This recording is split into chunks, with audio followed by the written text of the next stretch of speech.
કુદરતી હીરા સાથે સાથે લેબગ્રોન ડાયમંડ માટે પણ સુરત ખૂબ જ પ્રખ્યાત થઈ ગયું છે.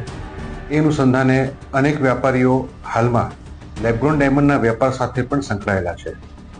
આ જ વ્યાપારમાં ઘણા બધા લોકો એક ગુનો કરવાના આશયથી વેપારી તરીકે જોડાતા હોય છે અને ત્યારબાદ દિલીપ અણઘડની પણ પૂછપરછ કરતા દિલીપ અણઘડ તરફથી જાણવા મળેલી હકીકત મુજબ રાજીવ મહેડા આ માલ લઈ અને એના નામનું બિલિંગ કરાવેલું છે, પરંતુ માલ પોતાને આપેલ નથી અને માલ હાલ રાજીવ મહેડાની પાસે છે એ રીતેની હકીકત પૂછપરછ દરમિયાન જાણવા મળેલી છે. આરોપી હાલ રિમાન્ડ ઉપર છે અને એ દરમિયાન હજી પૂછપરછ ચાલુ છે. વિશેષ કોઈ પણ માહિતી આગળ અમને જાણવા મળશે તો ચોક્કસપણે